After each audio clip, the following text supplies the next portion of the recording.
Today is Tuesday, October 18th, and we're taking things one day at a time here on Outside the Oval, the newest running podcast on the internet.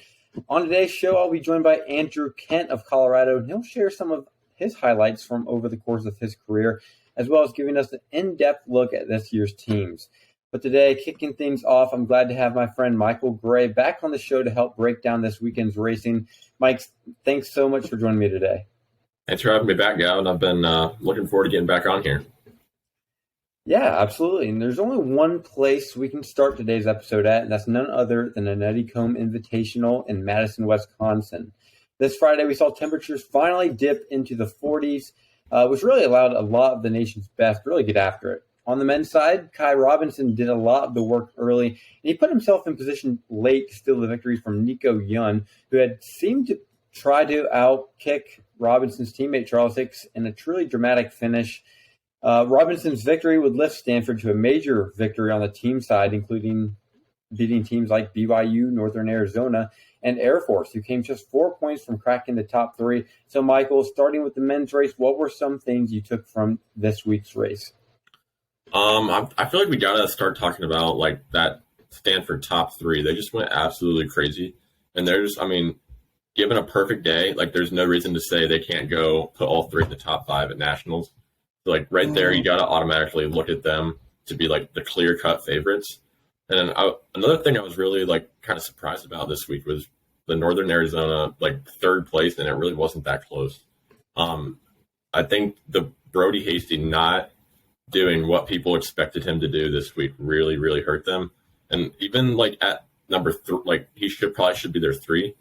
At three, they were just, losing points to really every other team up there in the top 5 or 6. And it's just like, I think right now they're probably at best third right now in the country. And even Air Force right there is knocking on the door. Another team that I was kind of surprised with was Tulsa. If you look at the scores this weekend, Tulsa through 4, the only team they're losing to through 4 runners is Stanford.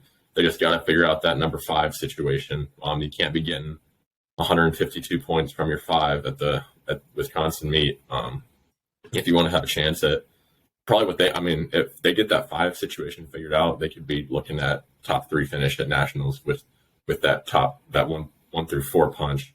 So that's just another team right there that you got to look out for, and I feel like that's a guy. Their 5 runner. He has a good day. He can make up 50 spots. Just with how close everything is down in the middle of the pack there. And if he has a bad day, he can be the other direction. So they're a team that can just literally finish anywhere. But at their best, I think they can be a top 3-4 team. And then Air Force just went absolutely crazy. I don't think really anybody expected them to do what they did this weekend. Almost swiping that 3rd place spot from Northern Arizona is pretty crazy for a team that really, they've been on the rise, but they haven't been like top 5 in the past couple of years. They're really showing out this year so far, led by the Sam Gilman, I believe. And yeah, he's going crazy and leading that team to early success and hopefully into the conference meet here. On the individual side, you got to like Kai Robinson, the big kick here, but I think any of these guys up front could have won that race given a different day. Bob Liking, I was really surprised with, although he's has a home course advantage at the Wisco meet, but I wasn't really expecting a top 5 out of him. I was expecting Cole Sprout to be up there a little bit more. Then you got to take into consideration guys that weren't running there, like Dylan Jacobs, who could easily have messed up everything that went down there, maybe a little mid-race surge or something, or a late kick like he did at Nationals. So, yeah, it's a big-time meet. Pretty exciting results and like an awesome finish. It was really sweet to watch. So exciting stuff. Yeah, there was so much that happened in this one. We couldn't possibly hit on everything. To touch on a few things Michael didn't, BYU really impressed me today, or on that day. Casey Cleaner and Christian Allen, they were out, but this group of 5 that they put together still ran very strong. They all dipped under 23:30, and they kept their spread below 2 seconds. I believe it was exactly 1.9 seconds. That started with Garnecchia, and I think it ended with Davin Thompson, maybe Creed Thompson. But Aiden Troutner, we saw him jump into the top 3 as well on that team. So everything's going well for BYU. And then you talked about Tulsa. They had a really good day. And had they have finished a top 5 runner, or the 5th runner in a top 5 position, like NAU, Stanford all had, this team's ready to rock and roll. Really disappointing to see the championship race be this tight, but they have this inability to carry along a competitive number 5. It's really lethal to this team score, and it's a major handicap for this team moving into the postseason. But looking ahead on the women's side, we saw NC State and New Mexico battle to an 80-point tie, which fell in favor to the Wolfpack, who are led by Caitlin Toohey and Kelsey Chimmel in first and second. However, it was not Caitlin Toohey who stole the show this weekend on the women's side. So, Michael, I've got to ask, who do you think is the favorite on the individual side now, Toohey or Valby? I mean, it's a tough question at this point in the season. Valby honestly kind of burst on the scene this year, but Toohey, bigger name, and I feel like until she gives you a reason that to not be the favorite, she's got to be the favorite. I mean, she's established. She knows what she's doing. She's been there before. She's undefeated this season, and she's also got Kelsey Chimmel training right there beside her, which is that's a huge advantage to have somebody who is 10 seconds, 20 seconds behind you. You're able to train with every single day when you're already probably the best in the nation. So she's going to have that motivation to push when Valby quite possibly could be training on her own a lot. And I think that probably will make the difference come national meet time. So, yeah, I think Toohey's still got to be the favorite right now. Yeah, I think you make an excellent point. It's difficult to overshadow what Toohey has done this year. She's taken down some of the best in the sport, but I still think Valby just has it. I don't know if she's going to take down Toohey or not, but she's certainly talented enough to. This track season, Valby finished second in the 5K at the the Outdoor National Championships in the 5,000 meters, having just begun racing earlier that May at the SEC Championships. And now, once again, Valby is now shaking things up as the season starts to dwindle down. And this time, it's hard to think that with 2 more races left until we race at Stillwater, that Valby is going to be any less prepared than she was for the national championships on the track. So this is most certainly going to be one of the top storylines that we follow as we head into the postseason. But now we can kind of turn our attention elsewhere, having knocked out the 2 biggest stories from this weekend. But I know this is something you have a little stock in, considering you do have 2 of their top guys on your fantasy team. So we'll start with this. Once again, Tennessee is found to be absent on one of the busiest Saturdays of the year. What do you make of this strategy by Coach Carlson, and what do you think it means for some of their top guns, such as Dylan Jacobs and Yassine Abdallah? It's tough because I know my personal opinion is usually you gotta race to be sharp. Like you can't just like go into a big time meet with no racing under your belt. However, it is a little bit of a unique situation for Dylan Jacobs specifically here, as he had a longer track season than most other people in the NCAA did. So I mean, as the manager of Jacobs and Abdallah and fantasy cross country, I gotta hope they're doing it the right way, because I'm gonna need them in a big way to step up in their conference and then also the national and regional meets here. So while I might not like it, especially because it's hurting my fantasy team midway through the year as well, when I have 2 of my top 3 or 4 guys that have run like once this whole entire season so far, or one serious meet this whole season so far. I gotta try to trust in the Tennessee method here. So they should, hopefully they'll be there at the end of the year, but I personally wouldn't do it that way if I had a say in it. So in a conference championship race, I think it's going to be a little bit different than like a big time national meet with a little bit more depth in the middle. I think Tennessee's got to have the edge there at a huge meet like that. But in a bit of a smaller meet like conference, I think Alabama could make a run for that top spot with Kiprop, Kipsang, and Chariot as their 1, 2, 3 punch. You could like realistically put all those guys in the top 5 to 7 spots there, considering based off how other guys are running in that conference. And then all it takes is a good day out of the 4 or 5, and they're right in that mix. And like I said before, with the Tulsa guys, like a good day out of their 4-5 can make up so many points with that many guys around them. So I think that's really all it takes for Alabama to maybe possibly steal this conference championship from a team like Tennessee, who's the favorite. So. Yes, you make some great points there. Definitely agree with you. But if we stay down south, the ACC championships, they'll be contested in Charlottesville, Virginia. And again, there's a lot of good teams in this conference. Although it's likely to come down to Wake Forest and Notre Dame. You got to go Notre Dame as the favorite right now, especially with the way that they kind of destroyed North Carolina at the Nuttycombe Invitational. North Carolina put up a really good showing at Paul Short, especially their 2, 3, 4. Tatter was really close with Wolf at the end of that race, and I kind of I was pretty high on them after that race, but after Notre Dame kind of put the hammer down on them, Carter Solomon really popped off with a top 10 finish at the at Nuttycombe, which really wasn't expected that much. I think they've got to be the favorite. Wake Forest is right in there though, led by Faccioni. He's going to be a big time determining factor whether they can maybe give Notre Dame a run for their money.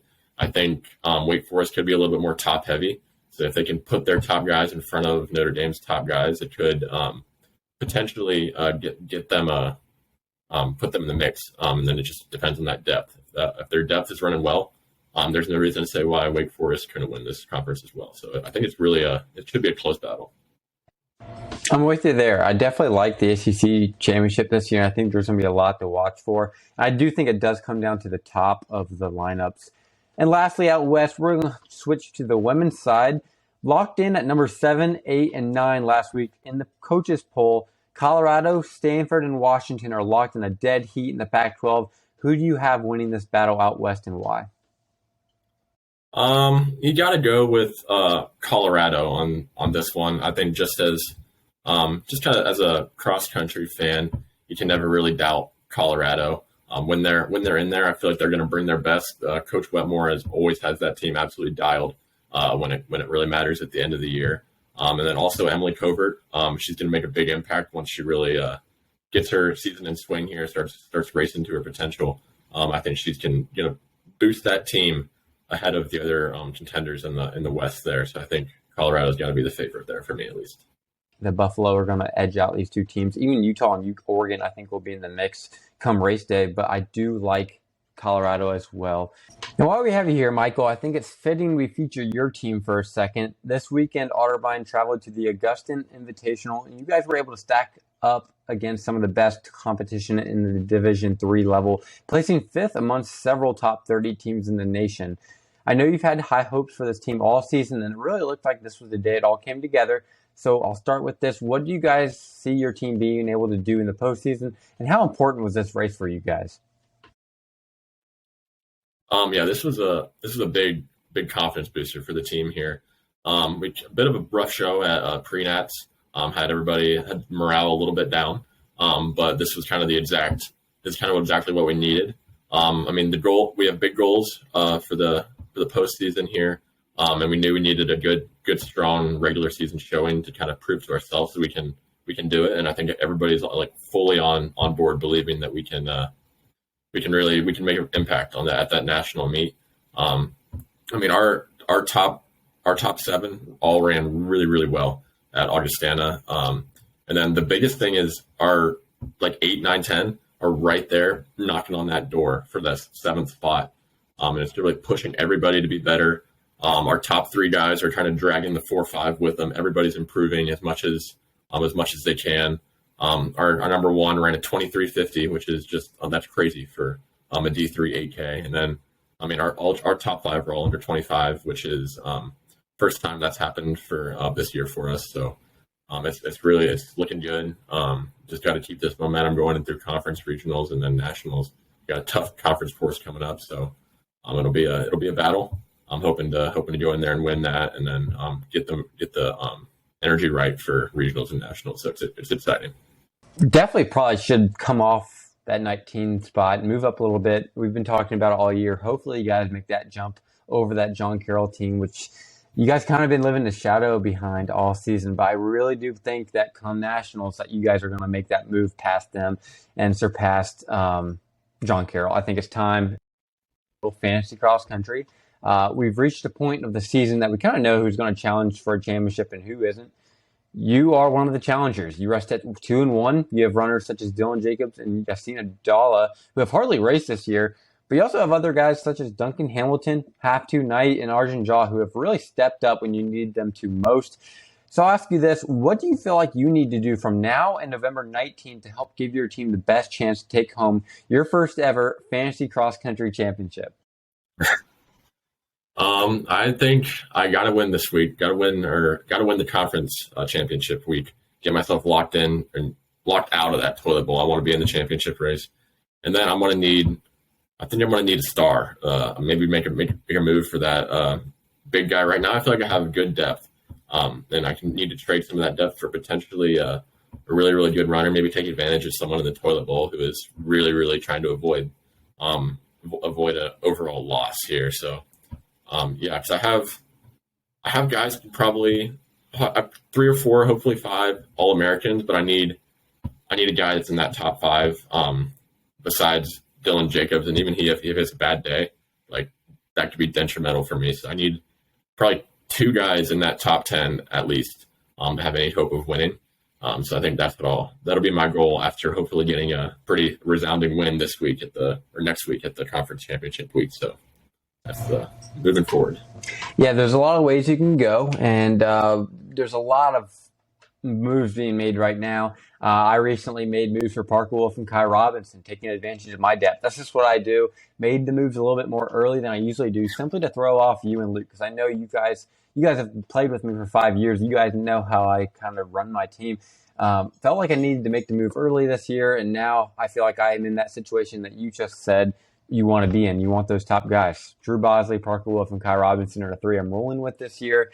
And your team is probably the one that scares me most. You have a lot of depth. You can do exactly what I did and probably poach someone like Charles Hicks or Cole Sprout. Hey, Michael, it's been great having you on the show today, and I appreciate you stepping in to talk some cross country. Yeah, thanks for having me, Gavin. I'll come back whenever you need me. So.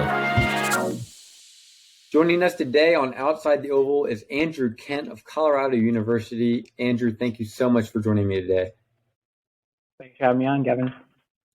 Absolutely. And for those of you who don't know, Andrew previously competed for the Georgia Tech Yellow Jackets before grad transferring to Colorado to finish up his eligibility. And that is where we will begin today's segment before jumping into his current season in Boulder. So, Andrew, you've found a lot of success as a Yellow Jacket here in Atlanta. So real quickly, can you tell me about your years on the flats as a student athlete at Georgia Tech? Yeah, sure. Like how long should I answer this by? Just a minute or so? I guess. Whatever. Okay, yeah, I'll just do like a big overview. I don't know, just I got recruited out of high school, kind of, pretty late developer. I didn't really run super fast until the very end of my senior year. So I didn't have too much like offers or anything or any visits really. But my options were to go to University of Georgia or Georgia Tech. And I wasn't a great student in high school, but Georgia Tech had pretty elite academics. And I would have never got into school without help from the coaches. That was the first factor. And then the second factor was I really, really liked Coach Strasky and Coach Megacy a lot. When I was talking with Coach Strasky, he really just like fired me up, and just I really could tell he was knowledgeable. He was still willing to change and try new things, and always had new ideas. So for academics and school, that kind of brought me to Tech. And then in terms of my whole career there, it was, great time, really hard school though. I did mechanical engineering undergrad and also got my master's from there. And there was definitely some rough times when you have to pull all-nighters and really just grind. But running was also very serious, and I really cared about that, definitely more in school, but I still had to do school. But Coach Strasky and Coach Megacy were just awesome. They gave us like plenty of opportunity outside of running to do well in class. I don't really know how to describe my career. I think it took me a while to get good at running there. I didn't really have any good times until my 5th year, really. Just kind of a late developer kind of guy, just taking a while to learn the system. And really, I think it took Coach Strasky a little bit of time to like figure everything out too. But by the end of my time there, we were really doing well, and it was just a really, really great experience overall. And I really missed my teammates a lot, and I miss Coach Strasky and Coach Mexi probably the most because they're just awesome people. And yeah, that's kind of the overview, I guess, for you. Yeah, it's awesome. And like you kind of alluded to, your career really took off right about the time that I ended up coming to Atlanta to run for Kennesaw here. And you even competed in the 2021 NCAA Indoor National Championships in the 3K. So for those of you listening, this was one of the best races of the entire event. Cole Hawker would go on to win what I believe he split like a 26-second final 200 to take down Cooper Tier, who everyone thought was going to win that race. But Andrew, could you describe that experience from that race in Arkansas from your point of view? Yeah, it was super cool. I think Cole had come onto the scene before, so it wasn't any type of surprise, but it definitely was, I mean, obviously I was pretty far back, so I didn't really see the end, but he really killed it. And just internationals in general, like I was pretty lucky to go because I didn't run well in cross. So like I wasn't focused on cross at all. Like I didn't make nationals, and a lot of people were focused on cross. So I got into the meet, which is like top 16 times in the country with like a 7:56 3K, which is probably would have been like the 100th fastest 3K this year. So I was really lucky to even be able to make the meet. It was kind of a COVID thing for sure, but it was really cool, like racing top guys. And got a little bit of a taste of it before I went out to Colorado, where now I'm racing top guys like every time I toe the line, for sure. Yeah, and before we move on to your time now at Colorado, as someone who currently lives in Atlanta, I would love to hear about some of your favorite things to do in and around the city, because there's so much to do here and so many places to run. So I'll ask you this: what are some of your favorite places to run here in Atlanta, as well as some things you like to do here in your hometown in Atlanta, Georgia? Yeah, favorite places to run, definitely number one is Kennesaw Mountain. I think it's the best run in Atlanta. Hilly, dirt, like check, probably really need. And then, we would run there, basically every week. Sometimes we go to Chattahoochee River, but I really prefer Kennesaw because it's just the hills. Chattahoochee's more flat. If you go to Atlanta, you definitely got to go there to Kennesaw. We also worked out at Piedmont Park. Coach Strasky kind of made a nice little grass loop down there. So it's hard to find. I'm really spoiled out here in Colorado now with dirt roads and endless grass and endless training surfaces. But for the very few surfaces that we did have, they did a really good job of like setting it up and wheeling it out at 5 a.m. and getting everything ready to go for our workouts. And then in terms of like stuff to do in Atlanta, I don't know. Like we would kind of just hang out in the houses that we had. We lived in Home Park. And we had like 2 big team houses. We also had a sand volleyball court behind one of them, so we'd play a lot of sports there, and watch TV, play games, hang out. But we didn't really go downtown too much. I'd say we kind of just kept it pretty much in the area. Go out to dinner. A lot of sports, as you know. I hear you're a big Braves fan, so that's pretty cool. And Hawks and everything, Falcons, stuff like that. And they even had the college football playoff at one point, and that was really cool to go to as well. Oh yeah, so much to do here in Atlanta. We are really blessed to have such a wide variety of things to do. And now, moving forward, like you mentioned previously, you ended up making the decision to exhaust the rest of your eligibility in Boulder as a Colorado Buffalo. So could you tell me a little bit about the recruiting process and why you chose Colorado? Sure thing, yeah. So I don't know, I'll try to tell like stories, make it interesting, but I was just finishing up my master's at Tech, and there's really no option to extend it too much. And then with COVID, I had extra eligibility, so I actually went into Coach Strasky's office. He had known I wasn't coming back for the next year because I was just kind of done with school, and I said, Coach, like I got this job, like what do you think? Like, would it be crazy for me to just like put it off and kind of try to run? And he's like, oh yeah, like I don't know where you trying to run. And I was like, Colorado. And he was like, only Colorado? I was like, yeah, like 100%. I would only want to run for Colorado if it works out. I just want to go there. And he just like, his eyes lit up and he's like, you got to do that. You know, he's like, I respect Mark so much. It would be such a good experience for you. Like he's a bit, you know, he's, like I said before, he cares about us academically, but he was really like, you can work for the rest of your life. You can't run. You know, I had eligibility. So he really supported it. And I knew Colorado, like I didn't have to think about any other school from the gun, truthfully. Like just being able to go to altitude was huge. I really wanted to like what I've heard of the training like kind of fit in with me, which is just tons of aerobic and just hard work, like weight training, all that stuff. And I looked up to Mark a ton already just from things I've heard and just you know, I was a fan of Colorado, of course, and a big fan of college running, but I always thought I would be done, like, do my whole time at Tech. But in terms of like recruiting wise, like, yeah, I basically I ran indoors, like we talked about earlier, ran like pretty well. So I was like, okay, I can probably make it on the team at this point because I actually got 55th or 54th at ACC cross, right? So I wasn't in their big cross school. So I was really worried I wasn't going to be able to make the team really. Like they wouldn't offer me a spot. But then by the time indoors came around, I was running well. And I actually reached out to a guy named Alec who was on the team on Instagram. If you guys don't know, like you can't just like get coaches to contact you. You have to go in the transfer portal and make it this big deal and official, and then they can officially contact you. So you can kind of bypass this. I don't know if it's like super legal, but I think it is. You just go to a teammate on Instagram, say, hey, can you just ask your coach if they would be interested? And if so, then I'll get in the portal and we'll go from there. And then so Alex is like, yeah, like, you know, Billy Nelson, our recruiting coordinator, is a pretty busy guy. He has his own ranch, tons of kids, stuff like that. So I didn't hear back from Alex for about 3 days. And then he finally came back. He's like, yeah, Billy's interested for sure. So you should get in the portal. So I went in the portal.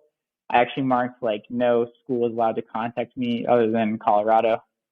So I thought it was kind of cool because I was just, you know, all in on the Buffs from day one. And then I kept talking to Billy throughout the season. And yeah, he offered me a spot on the team later on that spring. And that was it. And then I had to work in Atlanta for that summer. So I was here. I actually got hurt too. It was like my first injury in college, which is a real bummer. But as soon as August 1 hit, I was done with the work and I moved out to Boulder for the year. And yeah, that's how I started at Colorado, and that's how the recruiting went. It wasn't really much of a recruiting job for them. It was more me just like really hoping to get a spot on the team for sure. But yeah, I think, did I miss any part of the question? My bad. No, that was perfect. And great story. That's crazy that you were so focused in on one school. Love to hear it, how committed you were to going to Colorado. And I'll actually talk about that a little bit later. But since you've gotten to Colorado, you've enjoyed a good amount of success, which includes a 45th place finish at last year's cross country championships, and now 3 shiny new personal bests on the track in the 1,500 through the 10,000 meter races.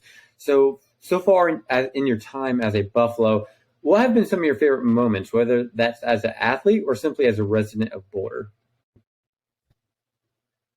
Okay. Yeah, I'll just talk like running wise probably.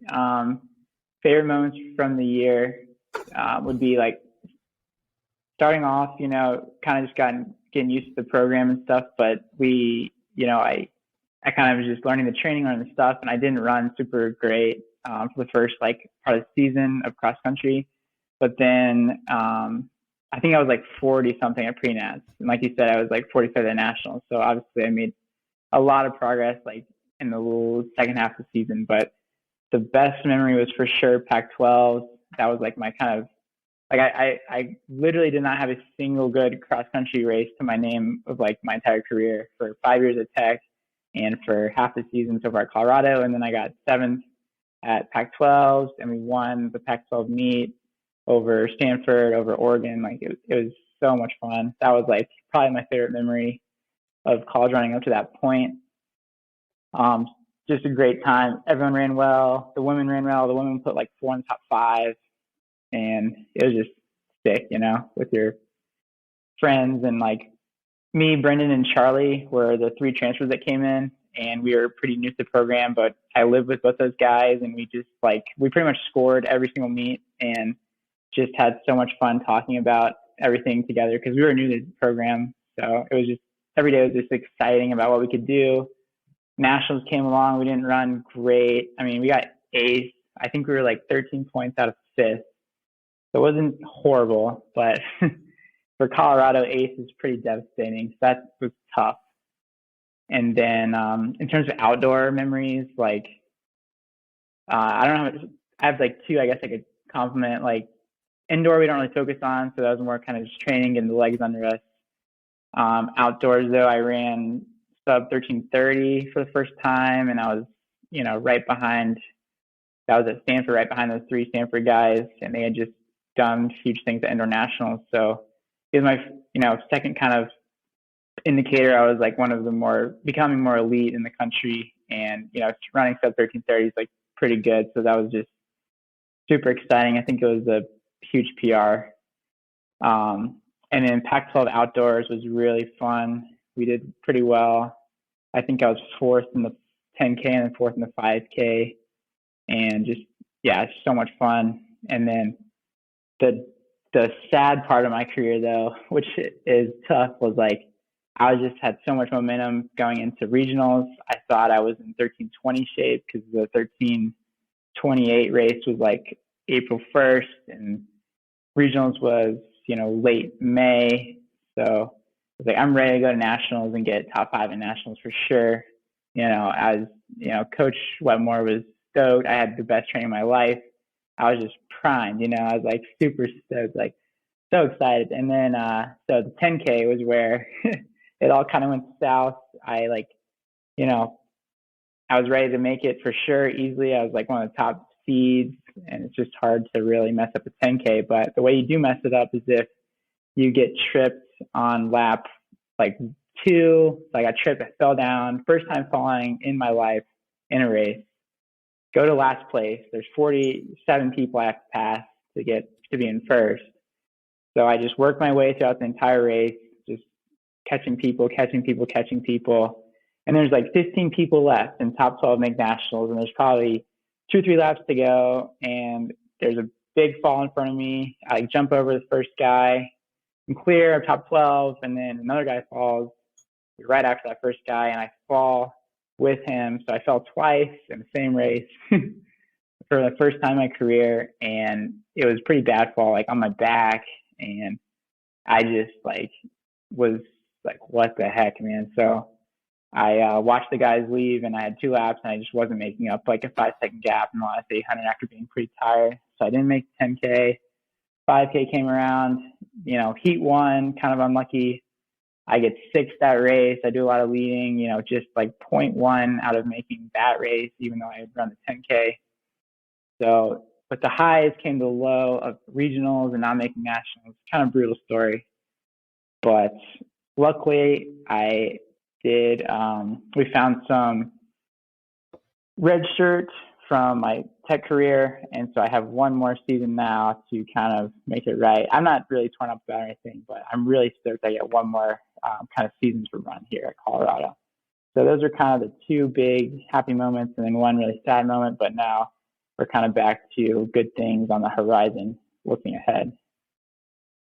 Yeah, absolutely. Like you mentioned, from fast forward to today, you've had a really good start to your 2022 cross-country season.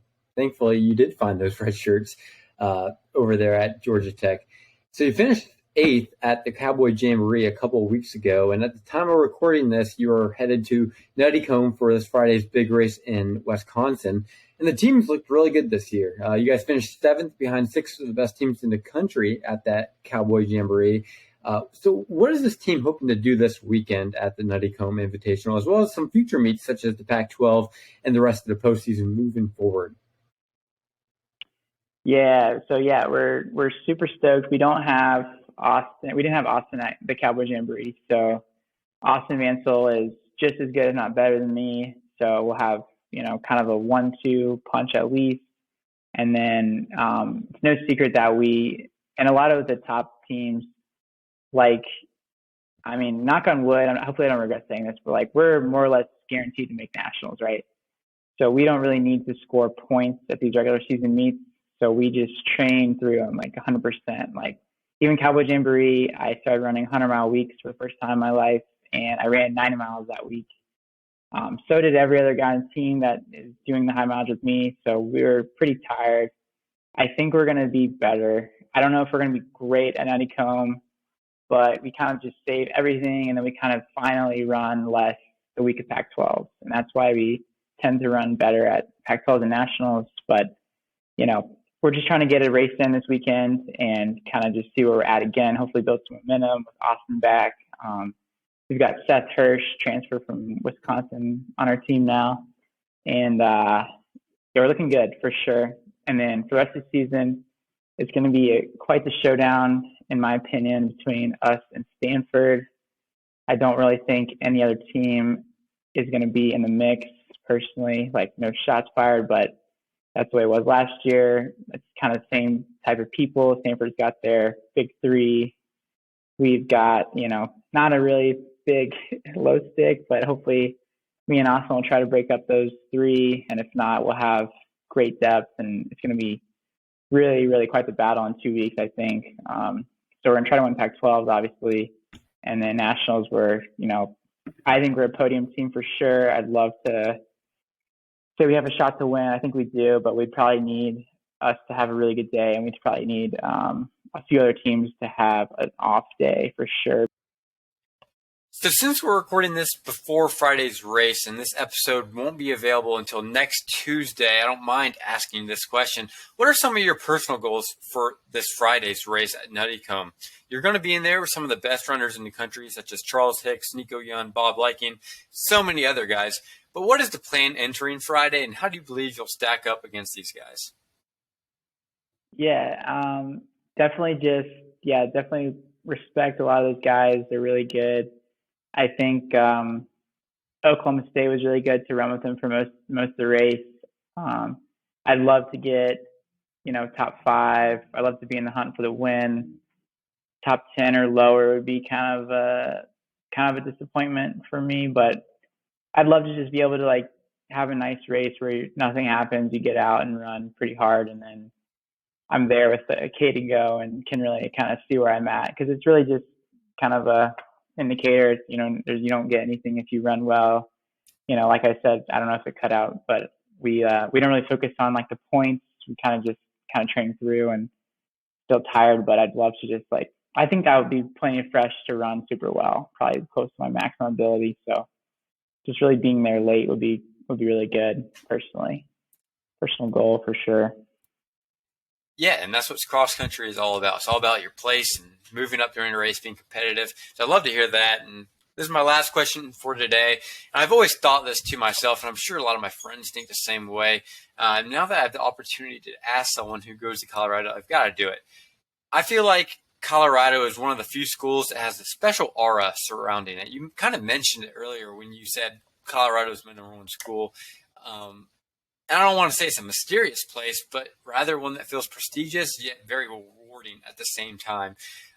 What is it like being a runner at Colorado after spending so much time trying to become a Colorado Buffalo, being coached by Coach Wetmore, and training in one of the running meccas in the country? Could you tell me a bit about that, and even outline what a typical day in the life is like for a Colorado Buffalo? Yeah, sounds good. I can talk to a few things, I guess. It's I would just say it's like world class, really. Like Mark and Heather, world class coaches. We get like so many things. Like even at Tech, I thought I was just the most spoiled guy in the world, and then I go to Colorado, and it's even like really double. It's incredible. Like strength coaches, our trainer Koki actually just ran like a 2:19 marathon, which is like he literally like worked 60 hours a week and ran that.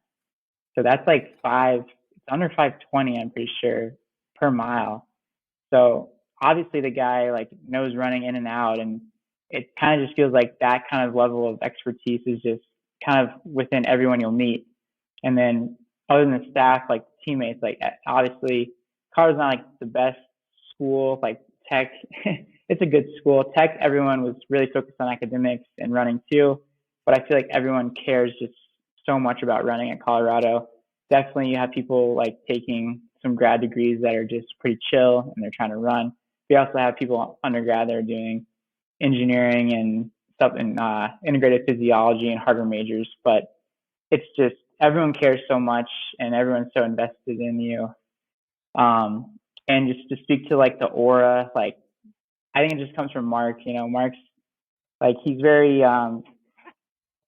we don't have like the nicest gear or the nicest videos or interviews or any of that media stuff. It's pretty under wraps. It's not on purpose really. It's just kind of Mark's personality. He's just all business and simplicity. And when you actually get to know Mark, like Mark's one of my good friends now. He's like hilarious. Like he's a jokester and like always has the answer. And even though he's like been doing this for so long, he's just so sharp. Like we just had a team meeting and he talked for 30 minutes and it was just incredible how much he knows and how on the ball he is, even after doing this I think he's been coaching for like 52 years. But he always has the answer. He always just kind of has this magic to him. It's the reason I came here for sure. I just wanted really for Mark, and he's essentially blown away my expectations. And so that's just kind of the general overview of Colorado. Andrew, it was great having you on the show today, and I wish you and your team the best of luck this Friday and the remainder of your cross-country season. And that's all we got for today's episode. Be sure to leave a rating on whatever platform you listened to today's episode on, and I'll catch you guys next time on Outside the Oval.